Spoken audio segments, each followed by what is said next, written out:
Hello friends, आपका स्वागत है हमारे यूट्यूब चैनल आरजे ज्ञान क्लासेस 2.0 में। आपका स्वागत है। तो चलिए आज का करंट अफेयर्स शुरू करते हैं।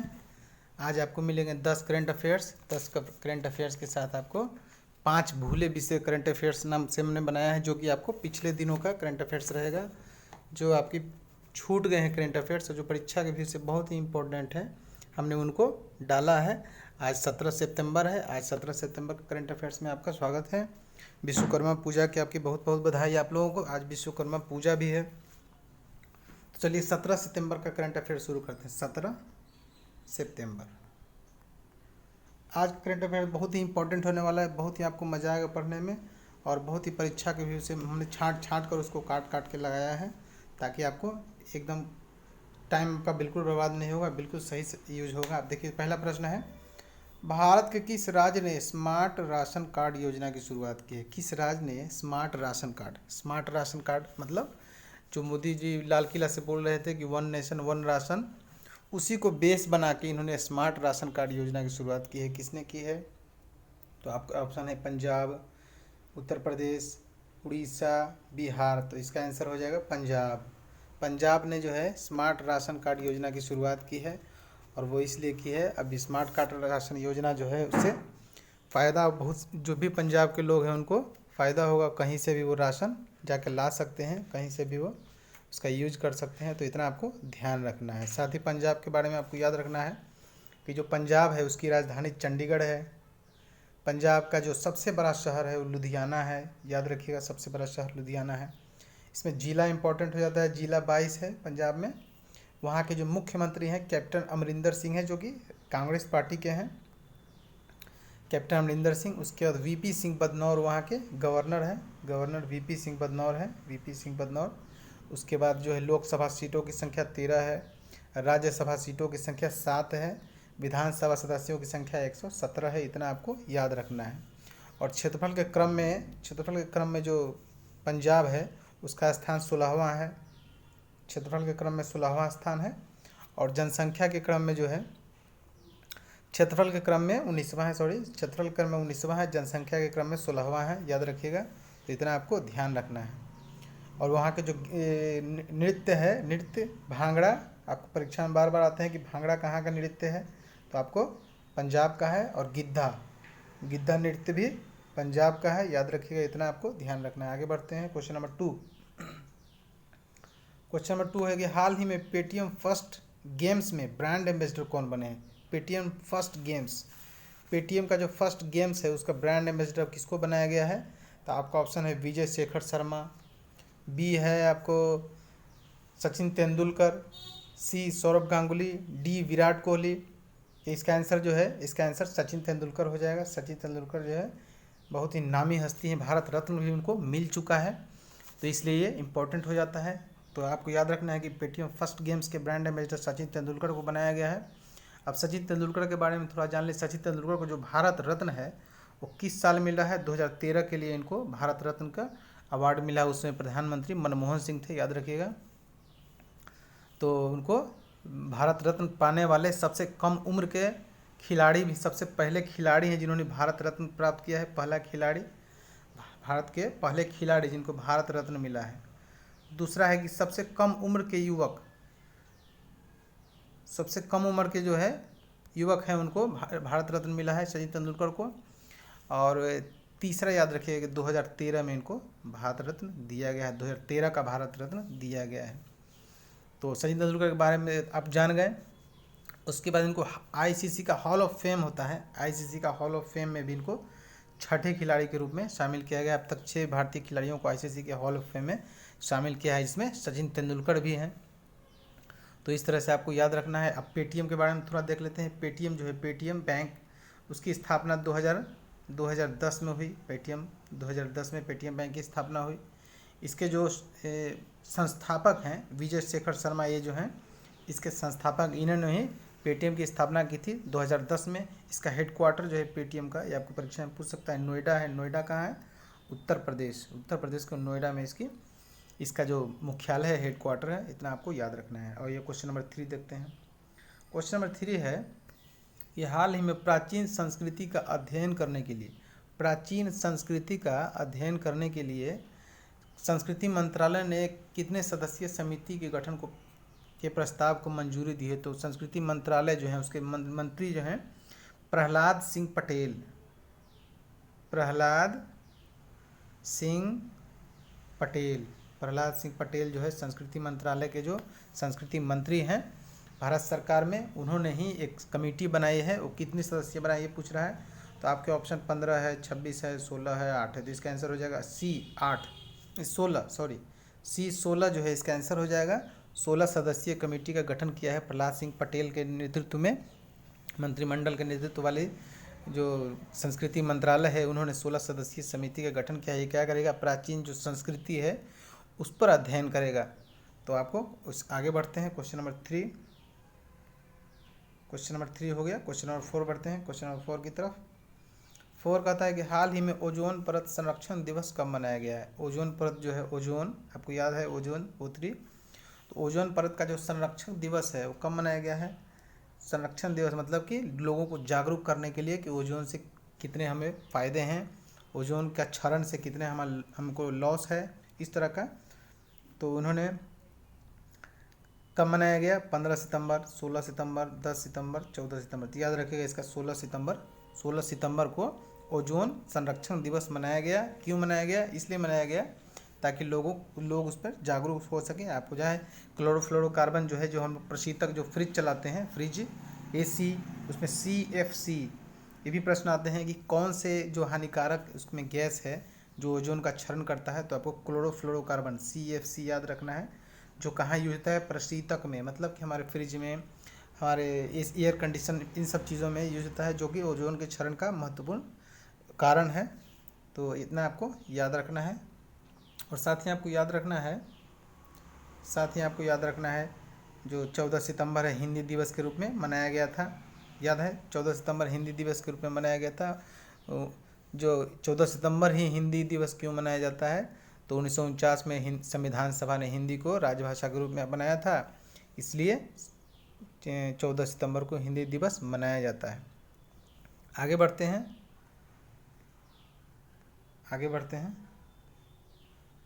आगे है क्वेश्चन नंबर 4 हो गया। क्वेश्चन नंबर 5 की तरफ बढ़ते हैं।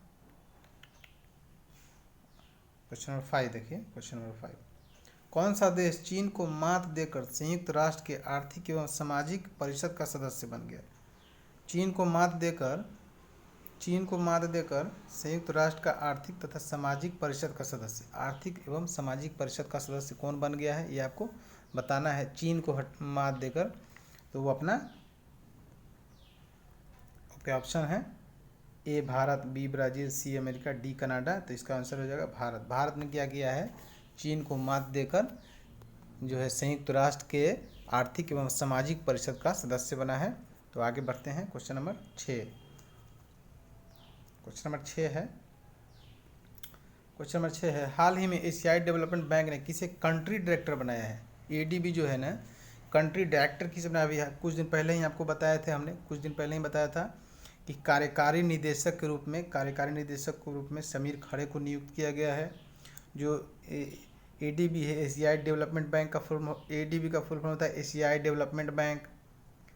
ADB की जो स्थापना हुई है 19 दिसंबर 1966 को हुई है। 19 दिसंबर 1966 को हुई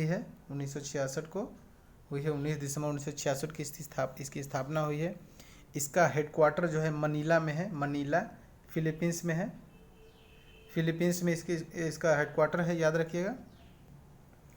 और तो इसका आंसर जो है, इसका हाल ही में एशियाई डेवलपमेंट बैंक ने किसे कंट्री डायरेक्टर बनाया है? कंट्री डायरेक्टर जब भी कहेगा तो केनिची योकोयामा इसका नाम है। केनिची योकोयामा जो है इनको कंट्री डायरेक्टर बनाया गया है।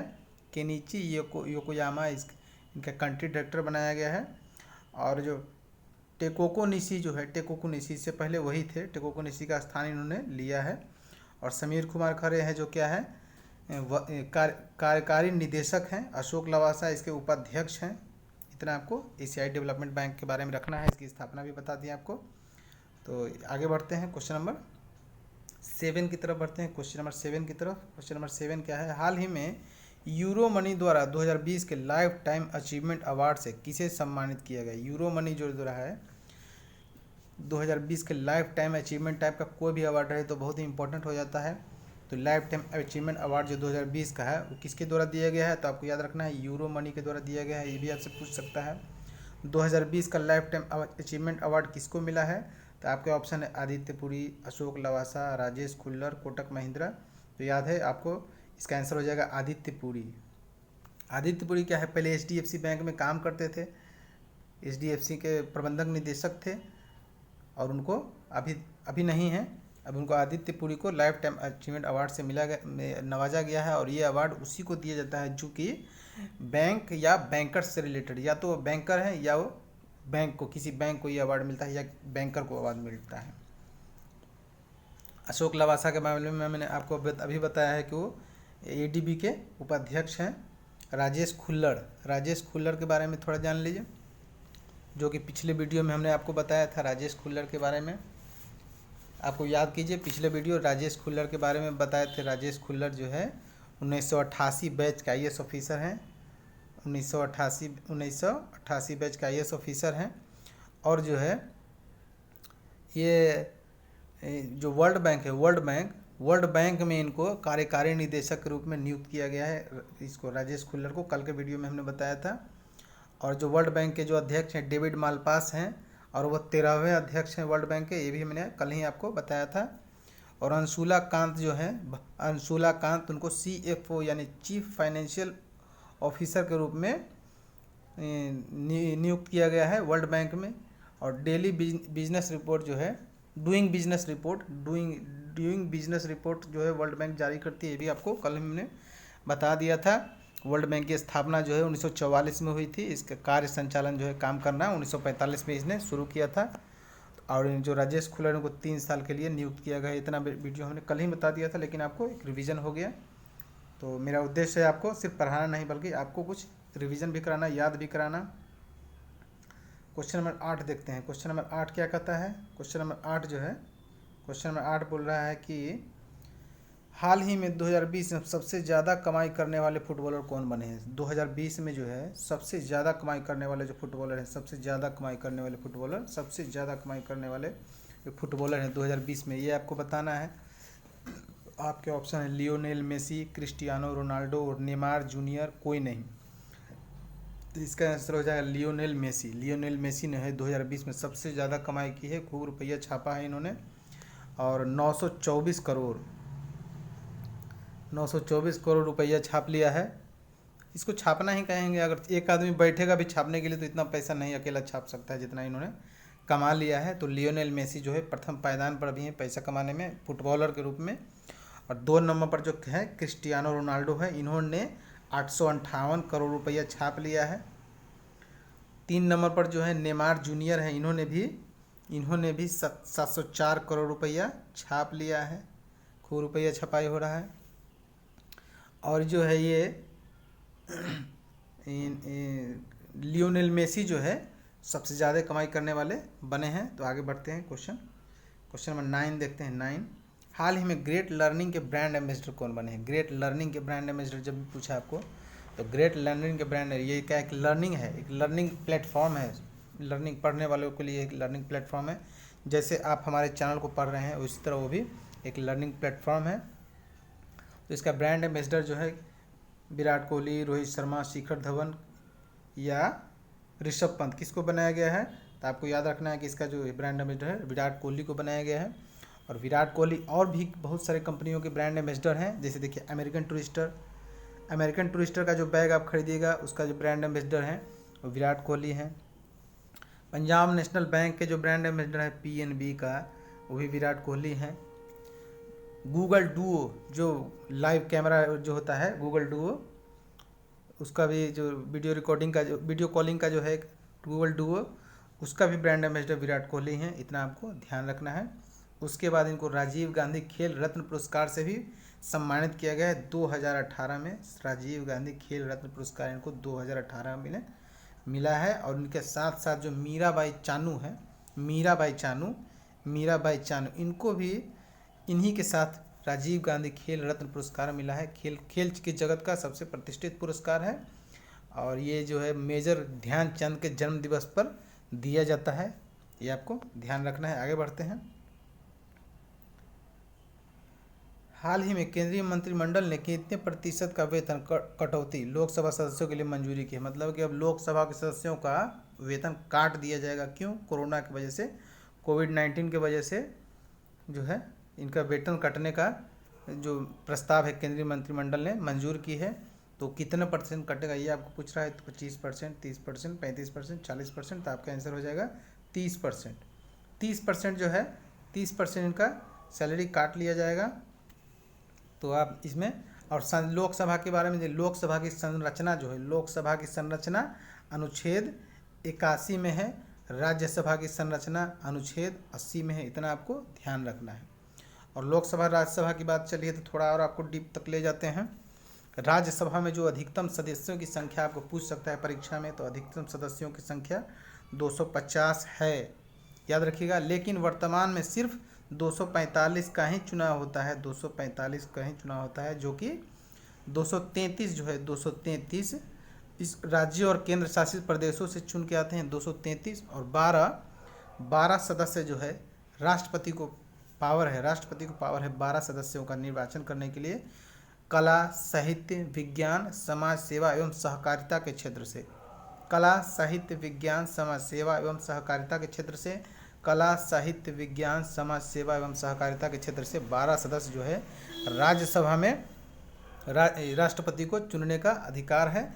और ये राज्यसभा का जो गठन संरचना है वो अनुच्छेद 80 में है। इतना आपको याद रखना है। अब लोकसभा पर आ जाते हैं। लोकसभा की संरचना का जो है, लोकसभा की संरचना का जो अनुच्छेद में वर्णन है अनुच्छेद 81 में है। अनुच्छेद 81 में है लोकसभा की संरचना। अब लोकसभा में भी सदस्यों की जो मूल संविधान सदस्यों की संख्या कितनी हो सकती है, तो शुरू से चलते हैं। मूल संविधान में जो है लोकसभा सदस्यों की संख्या 500 निर्धारित की गई थी। बाद में इसको संशोधन करके 552 किया गया, 552 किया गया, 500 अधिकतम। आपको पूछा है कि वर्तमान में लोकसभा सदस्यों की अधिकतम संख्या कितनी हो सकती है, तो आप आंसर लगाइएगा 552, 552। लेकिन आपको यही प्रश्न पूछेगा कि वर्तमान में लोकसभा सदस्यों की सीटों की संख्या कितनी है, तो आपको लगाना है 543, 543, जिसमें 2 है राष्ट्रपति जो है एंग्लो इंडियन यानी आंग्ल भारतीय समुदाय से 2 लोगों को चुनते हैं। और बाकी जो 541 जो हो गया 545 का जो है चुनाव होता है, जिसमें वर्तमान में 2 राष्ट्रपति और 543 का चुनाव होता है। 2 राष्ट्रपति से इसको नियुक्त करते हैं एंग्लो इंडियन को। कुल मिला के 545 सदस्य वर्तमान में है, याद रखिएगा वर्तमान में। तो इस तरह से आपको ध्यान रखना है। लोकसभा का हो गया। अच्छा, जो लोकसभा है, लोकसभा में जो 2 सदस्य निर्वाचित होते हैं, 2 सदस्य जो निर्वाचित होते हैं एंग्लो इंडियन, इसका वर्णन अनुच्छेद 331 में है, याद रखिएगा अनुच्छेद 331 में है। और जो अनुसूचित जाति के जो सीट है, जो लोकसभा में अनुसूचित जाति का सीट है वो 84 है, याद रखिएगा। और अनुसूचित जनजाति का जो है 43 है। इतना आपको याद रखना है। अनुसूचित जाति का 84, अनुसूचित जनजाति का 43 सीट है। और ये अनुसूचित जाति और अनुसूचित जनजाति के जो सीटों का वर्णन है ये संविधान के अनुच्छेद 330 में है। इतना आपको लोकसभा राज्यसभा के बारे में बता दिए, परीक्षा में आपको बहुत ही इम्पोर्टेंट है। तो देखिए अब हमने क्या किया है कि जो पिछले कुछ समय का जीके, अब तो आज कल का जीके आपको परीक्षा में नहीं पूछेगा। आपको पिछले 1 साल तक का, 6 महीने तक का भी जीके पूछ सकता है, करंट अफेयर्स पूछ सकता है। तो हमने क्या किया है, भूले बिसरे करंट अफेयर्स का एक संकलन किया है, जो कि 5 प्रश्न डेली आपको दिए जाएंगे। 10 करंट रहेंगे और 5 भूले बिसरे रहेंगे। तो हाल ही में देखिए, पहला देखिए भूले बिसरे वाला में, हाल ही में संपन्न 2020 की रणजी ट्रॉफी का विजेता कौन रहा? हाल ही में संपन्न 2020 की रणजी ट्रॉफी का विजेता कौन रहा? तो रणजी ट्रॉफी जो 2020 में हुआ था उसका विजेता जो है सौराष्ट्र इसका विजेता रहा। और इसने पहली बार ये खिताब जीता है सौराष्ट्र ने। मुंबई जो है, मुंबई अब तक का सबसे ज़्यादा खिताब जीत लिया है। सबसे ज़्यादा बार मुंबई ने 41 बार सबसे ज़्यादा मुंबई ने जीता है खिताब। और उप विजेता इस साल का जो है बंगाल रहा है, बंगाल उप विजेता रहा है। तक अब इस बार का बंगाल उप विजेता रहा है। और जो पहला जो एडिशन हुआ है जो रणजी ट्रॉफी का पहला एडिशन 1934 में हुआ था, 1934 में हुआ था, 1934 में हुआ था। और जब मद्रास और मैसूर में हुआ था, मद्रास मैसूर में हुआ था। नेहरू के पहला जो मैच हुआ था मद्रास और मैसूर के बीच हुआ था, मद्रास और मैसूर के बीच पहला मैच हुआ था, जो मद्रास के चेपक ग्राउंड जो है, जिसको चेपक ग्राउंड अभी वर्तमान में नाम भी है, उसको में हुआ था आयोजित। और उस जो टूर्नामेंट है, पहला टूर्नामेंट, उसको भी मुंबई नहीं जीता था। तो इतना आपको याद रखना है, रणजी ट्रॉफी का पहला विजेता मुंबई है। पहला मैच मैसूर और क्या बोलते हैं मद्रास के बीच खेला गया। ये मद्रास के चेपक ग्राउंड पर खेला गया। और सबसे ज़्यादा बार खिताब जीतने का जो है उसको मुंबई के पास है। वर्तमान विजेता सौराष्ट्र है। पहला एडिशन 1934-35 में हुआ था, 2 साल मिला के होता है। नवंबर 1934 से जनवरी 1935 तक चला था, मार्च 1935 तक चला था। इतना आपको याद रखना है। ये रणजी ट्रॉफी के बारे में आगे बताते हैं। इतनी सारी जानकारी आपको कहीं नहीं मिलेगी जितना जानकारी हम आपको दे देते हैं। तो चलिए क्वेश्चन नंबर 12 देखते हैं। खेलो इंडिया यूथ गेम्स का तीसरा संस्करण कहाँ आयोजित हुआ? खेलो इंडिया यूथ गेम्स का तीसरा संस्करण कहाँ आयोजित हुआ, ये आपको बताना है। जो तीसरा संस्करण जो है गुवाहाटी में आयोजित हुआ है। अब आपको ये भी पूछ सकता है, जो खेलो इंडिया यूथ गेम्स है उसमें प्रथम कौन रहा, दूसरा कौन रहा? तो आपको याद रखना है कि प्रथम स्थान जो लाया है वो महाराष्ट्र ने ही लाया है। महाराष्ट्र ने प्रथम स्थान लाया है, दूसरा हरियाणा का है। और ये इसका संस्करण तीसरा जो है गुवाहाटी में आयोजित हुआ है। खेल मंत्री आपको पूछ सकता है, तो खेल मंत्री जो है किरण रिजिजू अभी रहे, किरण रिजिजू जो खेल मंत्री हैं। क्वेश्चन नंबर 13 देखते हैं, भूले बिसरे करंट का। हाल ही में संपन्न ऑस्ट्रेलियन ओपन टेनिस टूर्नामेंट 2020 का विजेता कौन रहा? ऑस्ट्रेलियन ओपन टेनिस टूर्नामेंट जो हुआ उसका 2020 का विजेता जो है नोवाक जोकोविच है। वो कहाँ के हैं? सर्बिया के हैं, याद रखिएगा। सर्बिया के नोवाक जोकोविच हैं। और जो इन्होंने डोमिनिक थीम को पराजित किया, यानी कि डोमिनिक थीम जो है उप विजेता रहे हैं। इतना आपको ध्यान रखना है। आगे बढ़ते हैं क्वेश्चन नंबर 14 किस राज्य ने किस राज्य ने नए बंदरगाह बंधावन की स्थापना को मंजूरी दी है? मतलब कि जो नया बंदरगाह बनेगा उसका नाम रहेगा बंधावन, लेकिन वो नया बंदरगाह किस राज्य में बनेगा, इसकी मंजूरी किस राज्य ने दी है? तो आपको याद रखना है, ये महाराष्ट्र ने इसकी मंजूरी दी है। महाराष्ट्र में ये बंदरगाह बनेगा जिसका नाम रहेगा बंधावन। तो आपको मालूम है कि बंदरगाह बहुत ही इंपॉर्टेंट भौगोलिक क्षेत्र से होते हैं। तो भौगोलिक क्षेत्र की दृष्टि से बहुत ही इंपॉर्टेंट बंदरगाह होते हैं और आपको बंदरगाह से प्रश्न आ सकते हैं। और ये नया बंदरगाह बन रहा है, तो आपको ये परीक्षा में आ सकते हैं, आप ध्यान रखिएगा। आइए 15वां क्वेश्चन चलते हैं। 52वें ऑस्कर अकेडमी पुरस्कार, 52वां ऑस्कर अकादमी पुरस्कार 2020 में सर्वश्रेष्ठ फिल्म का पुरस्कार किसने जीता? सर्वश्रेष्ठ फिल्म कौन सा था? तो आपको याद रखना है कि पैरासाइट जो है सर्वश्रेष्ठ फिल्म था। और जो बेस्ट एक्टर का जो है बेस्ट एक्टर का जोकिन फिनिक्स, बेस्ट एक्टर का अवार्ड जो है जोकिन फिनिक्स को मिला। जोकिन